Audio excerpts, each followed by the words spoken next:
네, 이런 가운데 정의선 현대차 수석 부회장이 최근 유럽 출장길에 올랐습니다. 어떤 돌파구를 찾고 있는 걸까요?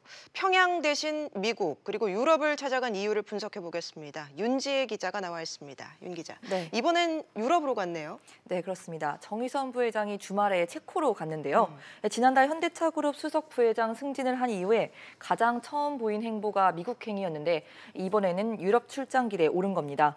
체코에 이어 영국 등 유럽 현장을 찾아서 현지 생산 상황을 파악할 계획인 것으로 전해졌습니다. 네, 이 현대차의 유럽 시장 규모는 어느 정도나 되나요? 네, 올해 현대기아차는 유럽에서 첫 100만 대 돌파를 앞두고 있습니다. 지난해 현대기아차는 유럽에서 99만여 대를 판매했었는데 올 8월에 71만 대를 넘어섰습니다.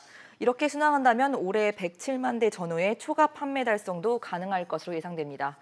또 고성능 브랜드 N시리즈도 유럽에서 기대 이상의 성과를 두고 있다는 평가입니다. 네, 앞서 리포트에서 보니까 현대차가 미국에서는 부진한데 유럽에서는 상황이 괜찮은가 봅니다. 네, 그렇습니다. 여기에 미국의 수입 자동차 25% 관세를 부과하는 문제가 남아있는 상황이고 중국 시장의 부진이 지속되고 있습니다.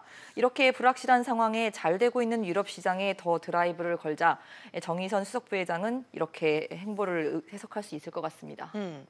미국과 중국이 이제 최대 자동차 시장인데 현대차가 여기서 고전하고 있는 이유가 뭔가요? 네, 앞서 보셨듯이 원고 엔저 현상이라고 음. 부르죠.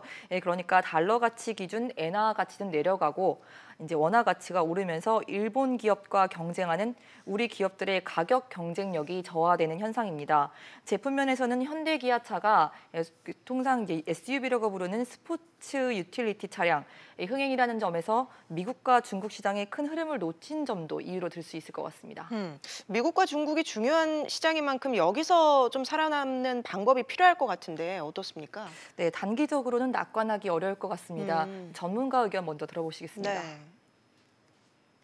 판매 가격을 하락시켜 갖고 물량을 확보하는 방법이 있는데 최근에 이 현대기아차가 수익성이 떨어지고 있는 상황에서 이러한 전략을 또 추진하기는 굉장히 어렵고요.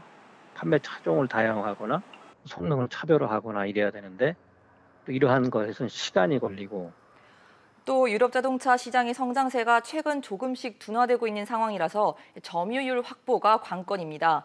이산화탄소 배출량을 극도로 줄이려는 유럽 각국의 환경 규제도 변수인데요. 현대기아차는 고성능, 친환경, SUV라는 이 세 가지 품질 경영으로 위기를 정면 돌파하겠다는 기본 방침을 세워놓고 있습니다. 환율 관세 등과 같은 외부 변수는 어쩔 수 없습니다만 과연 현대기아차의 뚝심이 통할 수 있을지 지켜봐야 할 것 같습니다. 알겠습니다. 윤 기자에게 잘 들었습니다.